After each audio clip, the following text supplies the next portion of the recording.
வணக்கம். இந்திய நேரப்படி மதியம் 1:30 மணி செய்திகள். முதலில் ஜெம் தலைப்பு செய்திகளை காணலாம். பாகிஸ்தானிலும் பாகிஸ்தான் ஆக்கிரமிப்பு காஷ்மீரிலும் பயங்கரவாத முகாம்கள் மீது இந்தியா தாக்குதல். ட்ரோன்கள், ஏவுகணைகள் மூலம் பயங்கரவாத முகாம்கள் தாக்கி அழிக்கப்பட்டதாக இந்திய ராணுவ அதிகாரிகள் விளக்கம். பகல்காம் தாக்குதல் தொடர்பாக பாகிஸ்தான் எந்த நடவடிக்கையும் எடுக்காததால் பதிலடி. தாக்குதல் நடத்திய சூழல் குறித்து இந்திய வெளியுறவு செயலாளர் விக்ரம் மிஸ்ரி தகவல். இந்திய அரசின் நடவடிக்கைக்கு உறுதியான ஆதரவு அளிப்பதாக தமிழ்நாடு முதலமைச்சர் மு.க.ஸ்டாலின் அறிவிப்பு. அதிமுக பொதுச் செயலாளர் எடப்பாடி பழனிசாமி, தவேக தலைவர் விஜய் ஆகியோரும் தாக்குதலுக்கு வரவேற்பு. இந்தியாவின் தாக்குதலில் 26 பேர் கொல்லப்பட்டதாகவும் 46 பேர் காயமடைந்துள்ளதாகவும் பாகிஸ்தான் அறிவிப்பு. காஷ்மீரில் பாகிஸ்தான் குண்டுவீச்சில் 10 பேர் உயிரிழந்ததாகவும் 48 பேர் காயமடைந்துள்ளதாகவும் தகவல். விண்வெளிக்கு ஆளுள்ள விண்கலம் அனுப்பும் ககன்யான் திட்டம் இறுதிக்கட்டத்தை எட்டியுள்ளது. 2040ஆம் ஆண்டு நிலவுக்கு மனிதனை அனுப்ப திட்டமிட்டுள்ளதாக மத்திய அமைச்சர் ஜிதேந்திர சிங் தகவல். இனி விரிவான செய்திகளை காணலாம். காஷ்மீரின் பகல்காமில் சுற்றுலா பயணிகளை பயங்கரவாதிகள் சுட்டுக் கொன்றதற்கு பதிலடியாக பாகிஸ்தானிலும் பாகிஸ்தான் ஆக்கிரமிப்பு காஷ்மீரிலும் 9 இடங்களில் இந்தியா ட்ரோன்கள் மூலம் தாக்குதல் நடத்தியுள்ளது. ஆபரேஷன் சிந்தூர் என்னும் பெயரில் நடைபெற்ற தாக்குதல் குறித்து டெல்லியில் வெளியுறவு செயலாளர் விக்ரம் மிஸ்ரி செய்தியாளர்களிடம் பேசினார். அப்போது பயங்கரவாதிகள் இந்தியாவுக்கு எதிராக மேலும் தாக்குதல் நடத்த திட்டமிட்டிருப்பது உளவுத்துறை மூலம் தெரியவந்துள்ளதாக தெரிவித்தார். அதற்கு முன் அவர்களின் இருப்பிடத்தை கண்டறிந்து அழிக்க திட்டமிட்டு நள்ளிரவில் ட்ரோன்கள் மூலம் பயங்கரவாதிகளின் உட்கட்டமைப்புகளை நொறுக்கும் நோக்கில் தாக்குதல் நடத்தப்பட்டதாக அவர் குறிப்பிட்டார். பயங்கரவாத தாக்குதல் நடந்து 2 வாரங்களாகியும் பயங்கரவாதிகளின் உட்கட்டமைப்பிற்கு எதிராக பாகிஸ்தான் எந்த நடவடிக்கையும் எடுக்காத நிலையில் இந்த தாக்குதலை நிகழ்த்த வேண்டிய நிலை ஏற்பட்டுள்ளதாக குறிப்பிட்டார். செய்தியாளர்களிடம் பேசிய ராணுவ கர்னல் சோஃபியா குரேசி, பகல்காமில் பயங்கரவாதிகளால் கொல்லப்பட்டோருக்கு நீதி வழங்கும் வகையில் ஆபரேஷன் சிந்தூர் என்னும் தாக்குதல் நடத்தப்பட்டதாக தெரிவித்தார். பாகிஸ்தானிலும் ஆக்கிரமிப்பு காஷ்மீரிலும் பயங்கரவாதிகளின் பயிற்சி முகாம்களான 9 இடங்களில் தாக்குதல் நடத்தி அவற்றை அளித்துள்ளதாக அவர் குறிப்பிட்டார். பாகிஸ்தானின் பகவல்பூரில் ஜெய்ஷ்-இ-முகமது அமைப்பின் தலைமையகமும் தாக்கி அழிக்கப்பட்டதாக அவர் குறிப்பிட்டார். ராணுவ நிலைகள் தாக்கப்படவில்லை என்றும் பொதுமக்கள் உயிரிழப்பு பற்றிய தகவல் இதுவரை வரவில்லை என்றும் அவர் குறிப்பிட்டார். தாக்குதல் நடத்தப்பட்ட இடங்கள் பற்றிய வீடியோவையும் அவர் வெளியிட்டார்.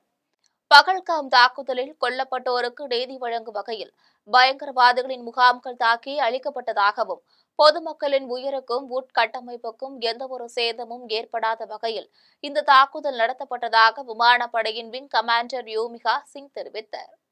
விண்வெளிக்கு ஆளுள்ள விண்கலத்தை அனுப்பும் இந்தியாவின் ககன்யான் திட்டம் இறுதிக்கட்டத்தில் உள்ளதாக மத்திய அமைச்சர் ஜிதேந்திர சிங் தெரிவித்துள்ளார். விண்வெளிக்கு ஆளுள்ள விண்கலமான ககன்யானை 2027ஆம் ஆண்டின் தொடக்கத்தில் அனுப்ப திட்டமிட்டு இந்திய விண்வெளித்துறை பணியாற்றி வருகிறது. இதுகுறித்து செய்தியாளர்களிடம் பேசிய விண்வெளித்துறை அமைச்சர் ஜிதேந்திர சிங், ககன்யான் திட்டம் அறிவியல் சாதனை என்பதற்கும் அப்பாற்பட்டது என குறிப்பிட்டார். உலக அளவில் விண்வெளித்துறையில் இந்தியாவின் எழுச்சியை இந்த திட்டம் காட்டுவதாக தெரிவித்தார். 2035ஆம் ஆண்டுக்குள் இந்திய விண்வெளி நிலையத்தை நிறுவுவது, 2040ஆம் ஆண்டுக்குள் முதல் இந்தியரை நிலவுக்கு அனுப்புவது ஆகிய தொலைநோக்கு திட்டங்களை பிரதமர் நரேந்திர மோடி கொண்டுள்ளதாகவும் ஜிதேந்திர சிங் தெரிவித்தார். இந்திய ராணுவம் நடத்திய தாக்குதலில் குறைந்தது 26 பேர் கொல்லப்பட்டதாகவும் 46 பேர் காயமடைந்துள்ளதாகவும் பாகிஸ்தான் தெரிவித்துள்ளது. பகல்காம் தாக்குதலுக்கு பதிலடி கொடுக்கும் வகையில் பாகிஸ்தானிலும் பாகிஸ்தான் ஆக்கிரமிப்பு காஷ்மீரிலும் பயங்கரவாதிகளின் முகாம்களான 9 இடங்களில் இந்திய ராணுவம் ட்ரோன்கள் மூலமும் ஏவுகணைகள் மூலமும் தாக்குதல் நடத்தியுள்ளது. ராணுவ நிலைகள் குறிவைக்கப்படவில்லை என்றும் பொதுமக்களின் வாழிடங்கள் தாக்கப்படவில்லை என்றும் இந்திய ராணுவம் தெரிவித்துள்ளது. இதுகுறித்து கருத்து தெரிவித்துள்ள பாகிஸ்தான், இந்திய ராணுவத்தின் தாக்குதலில் 26 பேர் கொல்லப்பட்டதாகவும் மேலும் 46 பேர் காயமடைந்துள்ளதாகவும் தெரிவித்துள்ளது. இதேபோல் இந்திய கட்டுப்பாட்டில் உள்ள காஷ்மீரில் பாகிஸ்தான் குண்டுவீசி தாக்கியதில் 10 பேர் உயிரிழந்ததாகவும் 48 பேர் காயமடைந்ததாகவும் காவல்துறையினர் தெரிவித்துள்ளனர். தெற்காசியாவில் அமைதியும் நிலைத்தன்மையும் நிலவுவதற்கு இந்தியாவும் பாகிஸ்தானும் அதிகபட்சமாக கட்டுப்பாட்டை கடைபிடிக்க வேண்டும் என்று சீனா தெரிவித்துள்ளது. பகல்காம் தாக்குதலுக்கு பதிலடியாக பாகிஸ்தானில் உள்ள பயங்கரவாத முகாம்கள் மீது இந்தியா ட்ரோன்கள் ஏவுகணைகள் மூலம் தாக்குதல் நடத்தியுள்ளது. இது தொடர்பாக சீன வெளியுறவு அமைச்சகம் கருத்து தெரிவித்துள்ளது. அதில் இன்று அதிகாலை பாகிஸ்தான் மீது இந்தியா தாக்குதல் நடத்தியுள்ளது வருத்தமளிப்பதாக குறிப்பிட்டுள்ளது. இந்தியா, பாகிஸ்தான் ஆகிய இரு நாடுகளும் சீனாவின் அண்டை நாடுகள் என்றும் அவற்றிடையே எழுந்துள்ள போர் சூழல் கவலையளிப்பதாகவும் குறிப்பிட்டுள்ளது.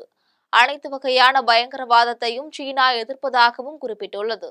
தெற்காசிய மண்டலத்தில் அமைதியும் அரசியல் நிலைத்தன்மையும் நீடித்திருப்பதாக, இரு நாடுகளும் அமைதியை கடைபிடிக்க வேண்டும் என்றும், தாக்குதல் நடத்துவது நிலைமையை மேலும் சிக்கலாக்கும் என்றும் சீனா தெரிவித்துள்ளது.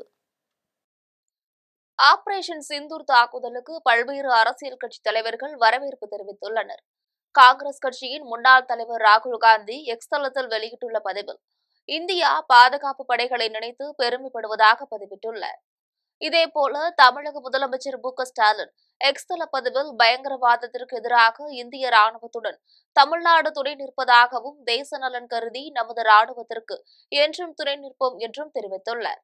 மேலும் அதிமுக பொதுச் செயலாளர் எடப்பாடி பழனிசாமி வெளியிட்டுள்ள பதிவில், பிரதமர் மோடியின் விழிப்புடன் கூடிய தலைமையில் நீதி நிலைநாட்டப்பட்டுள்ளதாகவும், பயங்கரவாதிகளின் முகாம்களை துல்லியமாக தாக்கி அளித்த இந்திய ராணுவத்திற்கு பாராட்டுகள் என்று தெரிவித்துள்ளார்.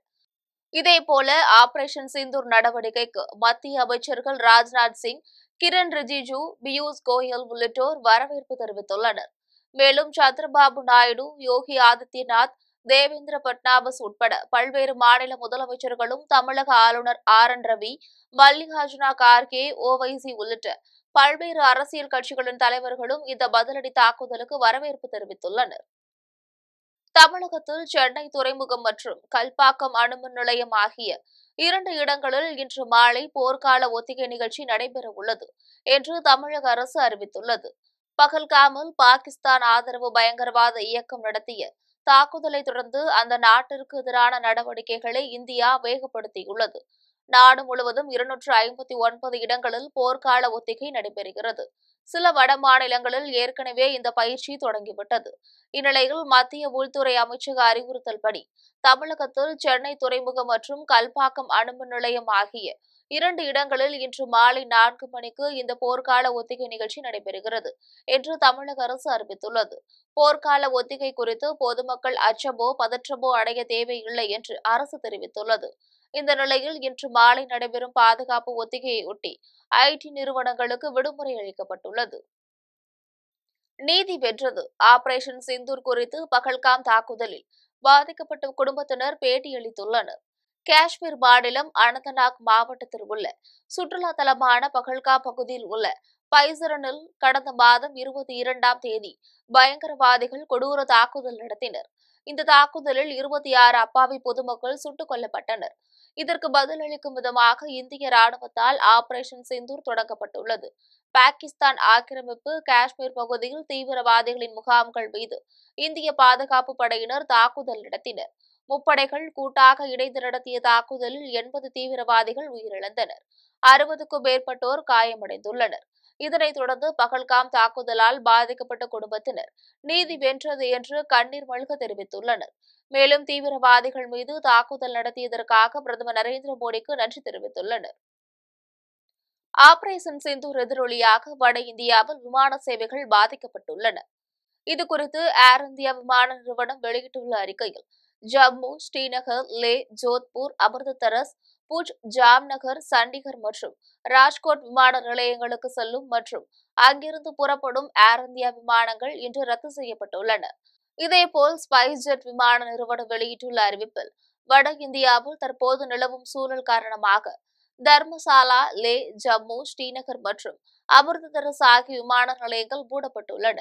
அடுத்த அறிவிப்பு வரும் வரை சம்பந்தப்பட்ட விமான நிலையங்களுக்கு செல்லும் மற்றும் அங்கிருந்து புறப்படும் ஸ்பைஸ் ஜெட் விமானங்களை அனைத்தும் ரத்து செய்யப்படுவதாக தெரிவிக்கப்பட்டுள்ளது. மேலும் இண்டிகோ நிறுவனம் வெளியிட்டுள்ள அறிவிப்பில், இந்தியா, பாகிஸ்தான் இடையிலான பதற்றமான சூழல் காரணமாக ஸ்ரீநகர், ஜம்மு, அமிர்தசரஸ், லே, சண்டிகர், தர்மசாலா, பைகானேர் மற்றும் ஜோத்பூர் ஆகிய விமான நிலையங்களுக்கு செல்லும் மற்றும் அங்கிருந்து புறப்படும் இண்டிகோ விமானங்களின் சேவைகள் இன்று ரத்து செய்யப்படுகின்றன என்று தெரிவிக்கப்பட்டுள்ளது. ஆபரேஷன் சிந்தூர் எதிரொலி காரணமாக காஷ்மீரில் பள்ளி, கல்லூரிகளுக்கு இன்று விடுமுறை அளிக்கப்பட்டுள்ளது. இந்தியா பாகிஸ்தான் இடையே போர் பதற்றம் உருவாகியுள்ளது. இதற்கிடையில் எல்லை கட்டுப்பாட்டு பகுதி அருகே பாகிஸ்தான் ராணுவம் அத்துமீறி தாக்குதல் நடத்தியதாகவும் அதற்கு தகுந்த பதிலடி கொடுத்து வருவதாகவும் இந்தியா ராணுவம் தரப்பில் தெரிவிக்கப்பட்டுள்ளது. இந்த நிலையில் தற்போதைய சூழலை கருத்தில் கொண்டு காஷ்மீரில் உள்ள 5 எல்லை மாவட்டங்களில் இன்று பள்ளி கல்லூரிகளுக்கு விடுமுறை அளிக்கப்பட்டது. அதன்படி ஜம்மு, சம்பா, கதுவா, ரஜோரி மற்றும் பூஞ்ச் ஆகிய இடங்களில் உள்ள அனைத்து பள்ளிகள், கல்லூரிகள் மற்றும் கல்வி நிறுவனங்கள் இன்று மூடப்படும் என்று அறிவிக்கப்பட்டுள்ளது. விண்வெளி என்பது வெறும் இலக்கு மட்டுமல்ல, இது ஆர்வம், துணிச்சல் மற்றும் கூட்டு முன்னேற்றத்தின் பிரகடனமாகும் என்று பிரதமர் நரேந்திர மோடி தெரிவித்துள்ளார். விண்வெளி ஆய்வு பற்றிய உலக மாநாட்டை ஒட்டி அவர் வெளியிட்டுள்ள காணொளியில், விண்வெளி என்பது வெறும் இலக்கு மட்டுமல்லாமல் ஆர்வம், துணிச்சல் மற்றும் கூட்டு முன்னேற்றத்தின் பிரகடனமாகும் என்று குறிப்பிட்டுள்ளார். இந்திய விண்வெளி பயணம் இந்த உணர்வை எதிரொலிப்பதாகவும் குறிப்பிட்டுள்ளார். 1963ஆம் ஆண்டு சிறிய ராக்கெட்டை ஏவியதில் தொடங்கி நிலவின் தென் துருவத்திற்கு அருகே விண்கலத்தை தரையிறக்கிய முதல் நாடு என்கின்ற இந்தியாவின் பயணம் குறிப்பிடத்தக்கதாகும் என்று பிரதமர் நரேந்திர மோடி குறிப்பிட்டுள்ளார். இந்தியாவின் ராக்கெட்டுகள் விண்கலத்தை மட்டுமல்லாமல் 140 கோடி இந்தியர்களின் கனவுகளையும் சுமந்து செல்வதாகவும் பிரதமர் நரேந்திர மோடி குறிப்பிட்டுள்ளார். சென்னை மெரினாவில் உள்ள அண்ணா, கலைஞர் நினைவிடங்களில் முதலமைச்சர் மு.க.ஸ்டாலின் மரியாதை செலுத்தினர். முதலமைச்சர் மு.க.ஸ்டாலின் தலைமையிலான அரசு 4 ஆண்டுகள் இன்றுடன் நிறைவு செய்து 5ஆம் ஆண்டில் அடியெடுத்து வைத்துள்ளது. இதையொட்டி திமுக அரசு 4 ஆண்டு கால சாதனையை மக்களிடம் கொண்டு சேர்க்க திமுக தொண்டர்களுக்கு முதலமைச்சர் மு.க.ஸ்டாலின் நேற்று அறிவுறுத்தியிருந்தார். இந்த நிலையில் முதலமைச்சராக 5ஆம் ஆண்டில் அடியெடுத்து வைக்கும் முதலமைச்சர் மு.க.ஸ்டாலின் மெரினாவில் அமைந்துள்ள பேரறிஞர் அண்ணா, கருணாநிதி நினைவிடங்களில் மலர் தூவி மரியாதை செலுத்தினர். முதலமைச்சருடன் துணை முதலமைச்சர் உதயநிதி ஸ்டாலின், அமைச்சர்கள், பாராளுமன்ற, சட்டமன்ற உறுப்பினர்களும் மலர் தூவி மரியாதை செலுத்தினர். சித்ரா பௌர்ணமியை ஒட்டி திருவண்ணாமலைக்கு மே 11, 12ஆம் தேதி சென்னை மற்றும் பல்வேறு இடங்களிலிருந்து சிறப்பு பேருந்துகள் இயக்கப்பட உள்ளது. இதுகுறித்து தமிழக அரசு வெளியிட்டுள்ள அறிவிப்பில், சித்ரா பௌர்ணமியை ஒட்டி திருவண்ணாமலைக்கு நாள்தோறும் இயக்கப்படும் பேருந்துகளுடன் கூடுதலாக சிறப்பு பேருந்துகள் இயக்கப்பட உள்ளது. அதன்படி 11ஆம் தேதி மாநிலத்தின் பிற பகுதிகளிலிருந்து திருவண்ணாமலைக்கு நாள்தோறும் இயங்கக்கூடிய பேருந்துகளுடன் 1940 பேருந்துகள் கூடுதலாக இயக்கப்படும் என்றும், அதேபோல் 12ஆம் தேதி 1530 பேருந்துகளும் இயக்கப்படும் என்று தெரிவித்துள்ளது. மேலும் திருச்சி, மதுரை, கோயம்புத்தூர், திருநெல்வேலி, வேலூர், ராணிப்பேட்டை, மதுரை, கோயம்புத்தூர் உள்ளிட்ட மக்கள் திருவண்ணாமலைக்கு அரசு பேருந்துகள் மூலம் செல்ல விரும்பினால் TNSTC இணையதளத்தில் முன்பதிவு செய்து கொள்ளலாம் என்று தெரிவிக்கப்பட்டுள்ளது. கெங்கவள்ளி அருகே விவசாயி ஒருவரின் 2.5 லட்சம் ரூபாய் பணத்தை கொள்ளையடிக்கப்பட்ட வழக்கில் ஒருவரை போலீசார் கைது செய்தனர். நாமக்கல் மாவட்டம் ராசிபுரம் அருகே கருப்பன் சோலை பகுதியைச் சேர்ந்தவர் விவசாயி பாலாஜி. இவர் கடந்த சில நாட்களுக்கு முன்பு சேலம் மாவட்டம் கெங்கவள்ளி அருகே உள்ள வங்கியிலிருந்து தன்னுடைய 4 லட்சம் ரூபாய் பணத்தை எடுத்துக்கொண்டு அவருடைய இருசக்கர வாகனத்தில் வைத்துவிட்டு விவசாய தோட்டத்திற்கு பூச்சிக்கொல்லி மருந்து வாங்க கடைக்கு சென்றுள்ளார். அப்போது இருசக்கர வாகனத்தில் வந்த இருவர் பாலாஜி வாகனத்தில் வைக்கப்பட்டிருந்த 2,50,000 ரொக்கத்தை திருடி சென்றுள்ளார். இதுகுறித்து அவர் அளித்த புகாரின் அடிப்படையில் தம்மம்பட்டி போலீசார் வழக்கு பதிவு செய்து விசாரணை மேற்கொண்டனர். விசாரணையில் பணத்தை திருடி சென்றது பெரம்பலூர் மாவட்டம் கிருஷ்ணாபுரம் பகுதியைச் சேர்ந்த துரை மற்றும் அவருடைய நண்பர் அன்பு ஆகியோர் என்பது தெரியவந்தது. இதையடுத்து அவர்களிடமிருந்து ரூபாய் 2.50 லட்சம் ரொக்கத்தை பறிமுதல் செய்து தலைமறைவாக உள்ள அன்பு என்பவரை போலீசார் தேடி வருகின்றனர். குடியாத்தம் அருகே 26 இருசக்கர வாகனங்களை கொள்ளையடித்த இருவரை போலீசார் கைது செய்தனர். வேலூர் மாவட்டம் KV குப்பம் அடுத்த ஆயுதபுரம் பகுதியில் போலீசார் வாகன தணிக்கையில் ஈடுபட்டிருந்தனர். அப்போது இருசக்கர வாகனத்தில் வந்த இருவரை தடுத்து நிறுத்தி சந்தேகத்தின் பேரில் விசாரணை மேற்கொண்ட போது அவர்கள் ஓட்டி வந்த இருசக்கர வாகனம் திருட்டு வாகனம் என்பது தெரியவந்தது. இதனையடுத்து அவர்கள் இருவரிடம் போலீசார் விசாரணை மேற்கொண்டதில் பள்ளிக்கொண்டா பகுதியை சேர்ந்த அருண்குமார் மற்றும் ஆயுதபுரம் பகுதியை சேர்ந்த பிரவீன்குமார் என்பதும் அவர்கள் குடியாத்தம் KV குப்பம், வேலூர் உள்ளிட்ட பல்வேறு பகுதிகளில் இருசக்கர வாகனத்தை கொள்ளையடித்து வந்ததும் தெரியவந்தது. இதனையடுத்து ஹைதர்புரம் பகுதியில் பதுக்கி வைக்கப்பட்டிருந்த 26 இருசக்கர வாகனங்களையும் பறிமுதல் செய்த போலீசார் இருவரையும் கைது செய்து விசாரணை மேற்கொண்டு வருகின்றனர். மதுரையில் மதுரா கோட்ஸ் ஆலையை பார்வையிட்ட கைத்தறித்துறை அமைச்சர் காந்தி அதன் செயல்பாடுகள் மற்றும் தொழில்நுட்பங்கள் குறித்து கேட்டறிந்தார். கைத்தறித்துறை அமைச்சர் காந்தி பல்வேறு மாவட்டங்களுக்கு பயணம் செய்து தனது துறை சார்பில் செயல்படுத்தப்பட்டு வரும் திட்டங்கள் குறித்து ஆய்வு செய்து வருகிறார். இந்நிலையில் மதுரையில் உள்ள மதுரா கோட்ஸ் நூற்பாலையில் நேற்று ஆய்வு செய்தார். அப்போது நூற்பாலையின் செயல்பாடுகள், தொழில்நுட்பங்கள், மகளிருக்கான தொழில் வாய்ப்புகள் என பல்வேறு தரவுகள் குறித்து நிறுவன அதிகாரிகளுடன் கலந்துரையாடினர். ஆய்வின் போது துணிநூல் துறை இயக்குநர் லலிதா, கூடுதல் இயக்குநர் மகாலிங்கம், மதுரை மண்டல துணை இயக்குநர் திருவாசகர், மதுரா கோட்ஸ் நிறுவனத்தின் அதிகாரிகள் உடனிருந்தனர். கடலூரில் மேசைப்பந்து விளையாட்டு பயிற்சி மையத்தை திறந்து வைத்த மாவட்ட ஆட்சியர் சி.பி. ஆதித்ய செந்தில்குமார் மாணவர்களுடன் விளையாடி மகிழ்ந்தார். கடலூர் அண்ணா விளையாட்டு அரங்கில் மேசைப்பந்து பயிற்சி மையத்தை மாவட்ட ஆட்சியர் சி.பி. ஆதித்ய செந்தில்குமார் திறந்து வைத்தார். அப்போது அங்கிருந்த மாணவர்களுடன் ஆட்சியரும் சேர்ந்து மேசைப்பந்து விளையாடி மகிழ்ந்தார். அதனைத் தொடர்ந்து இப்பயிற்சி மையத்தில் தேர்வு செய்யப்பட்ட 40 மாணவ மாணவிகளுக்கு விளையாட்டு கருவிகள் மற்றும் சீருடைகளை வழங்கினார். இந்நிகழ்ச்சியில் கடலூர் மாவட்ட விளையாட்டு அலுவலர், பயிற்றுநர்கள் மற்றும் மாணவ மாணவிகள் கலந்து கொண்டனர். திருவண்ணாமலை மாவட்டம் ஆரணியில் நடைபெற்ற குறைதீர் கூட்டத்தில் திமுக அரசு பால் விலையை உயர்த்துவதாக கூறி ஏமாற்றிவிட்டதாக விவசாயிகள் குற்றம் சாட்டியுள்ளனர். ஆரணி வேளாண்மை உதவி இயக்குநர் அலுவலகத்தில் கோட்டாட்சியர் தலைமையில் விவசாயிகள் குறைதீர் கூட்டம் நடைபெற்றது. இந்த கூட்டத்தில் சுற்றுவட்டார பகுதிகளை சேர்ந்த விவசாயிகள் திரளாக கலந்து கொண்டனர். வட்டாட்சியர் கௌரி, வேளாண்மை உதவி இயக்குநர் புஷ்பா, தோட்டக்கலை உதவி இயக்குநர் கௌசல்யா, வட்ட வழங்கல் அலுவலர் பூர்த்தி உள்ளிட்டோரும் கலந்து கொண்டனர். அப்போது பேசிய விவசாயி குணாநிதி, பால் விலையை லிட்டருக்கு 38 ரூபாயாக உயர்த்த வேண்டும் என்று வலியுறுத்தினார். இது தொடர்பாக திமுக தேர்தல் அறிக்கையில் கூறிய உறுதிமொழியை அரசு இன்று வரை நிறைவேற்றவில்லை என்பதை சுட்டிக்காட்டியுள்ளார். கூட்டாட்சி நாடுகளைப் போல் இந்தியாவிலும் மாநில ஆட்சிகளை மாற்ற வலியுறுத்தி தஞ்சையில் கூட்டரசு கோட்பாடு சிறப்பு மாநாடு நடைபெற உள்ளதாக தமிழ் தேசிய பேரியக்க தலைவர் மணியரசன் தெரிவித்துள்ளார். தஞ்சாவூரில் செய்தியாளர்களிடம் பேசிய மணியரசன், இந்திய அரசியலமைப்பு சட்டம் 1950ஆம் ஆண்டில் செயல்பாட்டிற்கு வந்த பின்னர் இன்று வரை செய்யப்பட்டுள்ள திருத்தங்கள் மாநில அரசுகளிடமிருந்து அதிகாரங்களை பறிப்பதற்கானவை என தெரிவித்தார். ஆங்கிலேயர் ஆட்சியில் 1937ஆம் ஆண்டு முதல் மாநில அரசிடமிருந்து வந்த விற்பனை வரி உரிமையை நீக்கி அதனை இந்திய அரசின் சரக்கு சேவை வரிக்குள் சேர்த்துவிட்டதாகவும் தெரிவித்தார். மாநில அரசிடமிருந்த கல்வி உரிமையை பறித்து பள்ளி கல்வி முதல் பல்கலைக்கழக கல்வி வரை இந்திய அரசிடம் சேர்த்துவிட்டதாகவும் மணியரசன் தெரிவித்தார். கூட்டரசு கோட்பாடு சிறப்பு மாநாட்டை 10/5/2025 சனிக்கிழமை முழுநாள் மாநாடாக காவேரி திருமண மண்டபத்தில் நடத்துகிறது.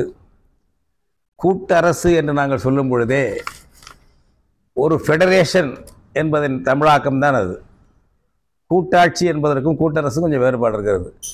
ஃபெடரேஷனாக மாற்றணும் இந்தியாவை.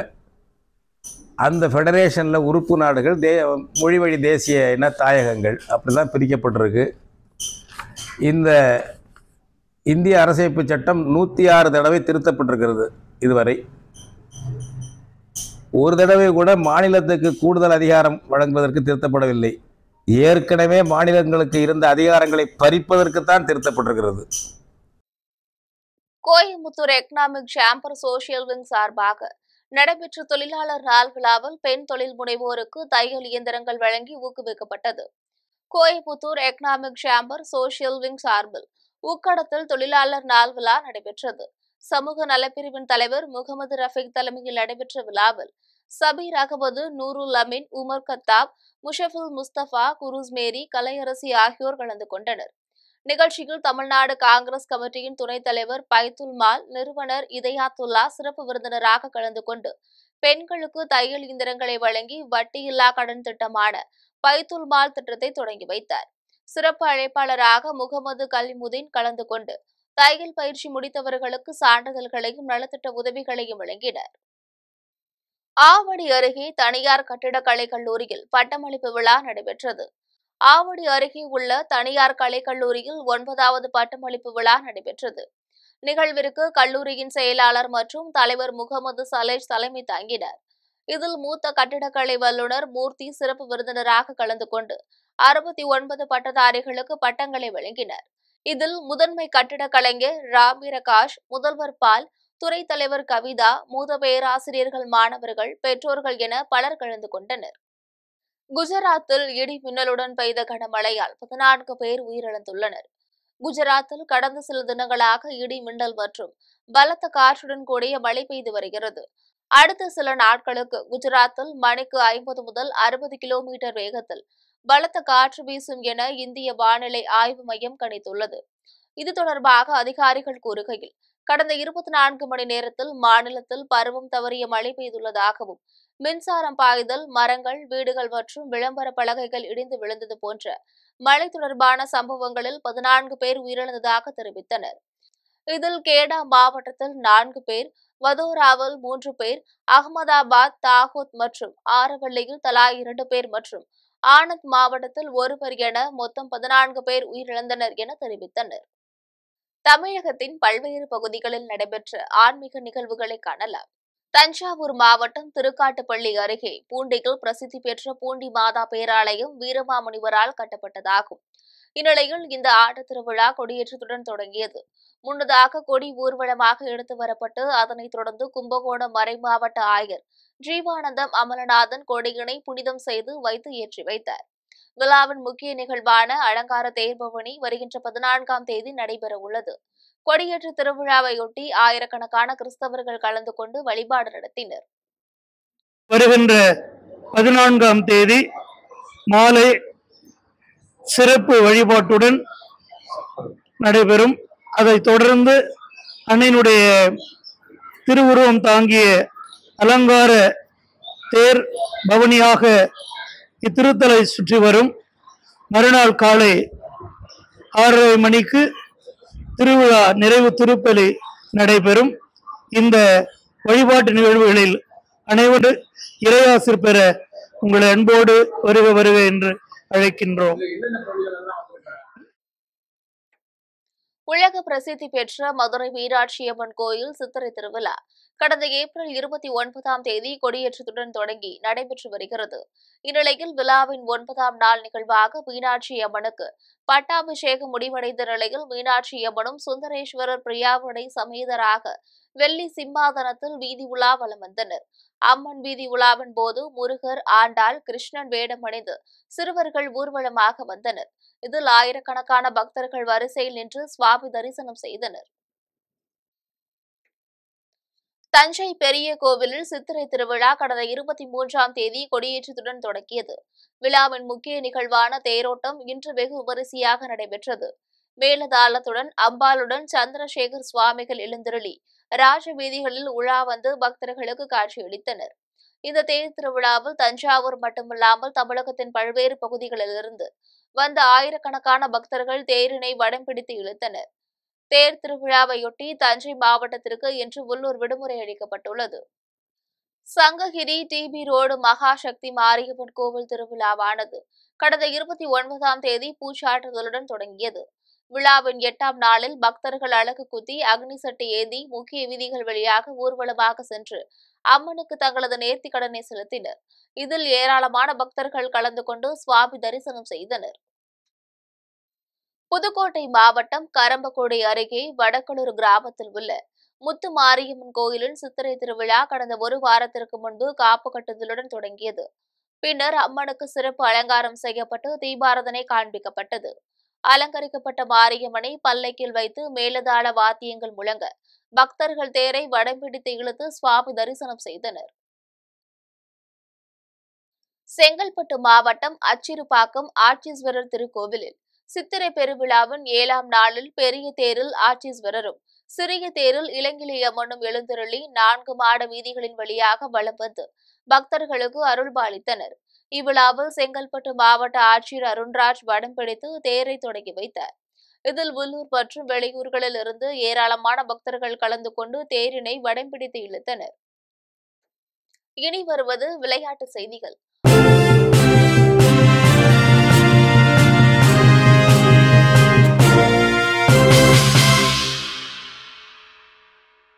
IPL கிரிக்கெட் தொடரில் கொல்கத்தா சென்னை அணிகள் இன்று மோதுகிறது.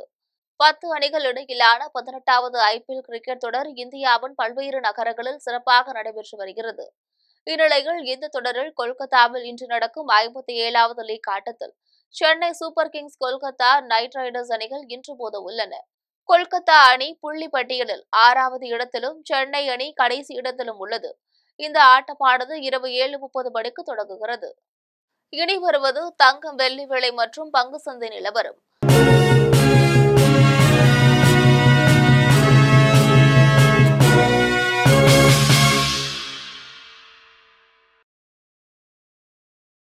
சென்னையில் ஆபரண தங்கத்தின் விலை ஒரு சவரன் 72,600 ரூபாய்க்கு விற்பனை செய்யப்படுகிறது. சென்னையில் இன்று ஆபரண தங்கத்தின் விலை கிராமிற்கு 50 ரூபாய் அதிகரித்து 9,075 ரூபாய்க்கு விற்பனை செய்யப்படுகிறது. மேலும் ஒரு சவரன் 400 ரூபாய் அதிகரித்து 72,600 ரூபாய்க்கு விற்பனை செய்யப்படுகிறது. 24 கேரட் தூய தங்கம் ஒரு சவரன் 79,200 ரூபாய்க்கு விற்பனை செய்யப்படுகிறது. மேலும் 1 கிராம் வெள்ளி 111 ரூபாய்க்கும் 1 கிலோ வெள்ளி 1,11,000 ரூபாய்க்கும் விற்பனை செய்யப்படுகிறது. மும்பை பங்கு சந்தை இன்று சரிவுடன் காணப்படுகிறது. மும்பை பங்கு சந்தை குறியீட்டு எண் சென்செக்ஸ் 158 புள்ளிகள் குறைந்து 80,482 புள்ளிகளில் வணிகமாகிறது. தேசிய பங்கு சந்தை குறியீட்டு எண் நிப்டி 38 புள்ளிகள் அதிகரித்து 24,341 புள்ளிகளில் வணிகமாகிறது.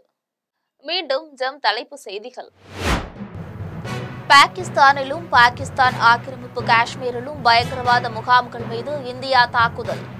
ட்ரோன்கள், ஏவுகணைகள் மூலம் பயங்கரவாத முகாம்கள் தாக்கி அழிக்கப்பட்டதாக இந்திய ராணுவ அதிகாரிகள் விளக்கம். பகல்காம் தாக்குதல் தொடர்பாக பாகிஸ்தான் எந்த நடவடிக்கையும் எடுக்காததால் பதிலடி. தாக்குதல் நடத்திய சூழல் குறித்து இந்திய வெளியுறவு செயலாளர் விக்ரம் மிஸ்ரி தகவல். இந்திய அரசின் நடவடிக்கைக்கு உறுதியான ஆதரவு அளிப்பதாக தமிழ்நாடு முதலமைச்சர் மு க ஸ்டாலின் அறிவிப்பு. அதிமுக பொதுச் செயலாளர் எடப்பாடி பழனிசாமி, தவிக தலைவர் விஜய் ஆகியோரும் தாக்குதலுக்கு வரவேற்பு. இந்தியாவின் தாக்குதலில் 26 பேர் கொல்லப்பட்டதாகவும் 46 பேர் காயமடைந்துள்ளதாகவும் பாகிஸ்தான் அறிவிப்பு. காஷ்மீரில் பாகிஸ்தான் குண்டுவீச்சில் 10 பேர் உயிரிழந்ததாகவும் 48 பேர் காயமடைந்துள்ளதாகவும் தகவல். விண்வெளிக்கு ஆளுள்ள விண்கலம் அனுப்பும் ககன்யான் திட்டம் இறுதி கட்டத்தை எட்டியுள்ளது. 2040ஆம் ஆண்டு நிலவுக்கு மனிதனை அனுப்ப திட்டமிட்டுள்ளதாக மத்திய அமைச்சர் ஜிதேந்திர சிங் தகவல். இத்துடன் ஜம் செய்திகள் நிறைவடைகின்றன. மீண்டும் ஜம் செய்திகள் மாலை 6 மணிக்கு. உடனுக்குடன் செய்திகளை காண JemLive.tv என்ற இணையதளத்தில் இணைந்திருங்கள். நன்றி, வணக்கம்.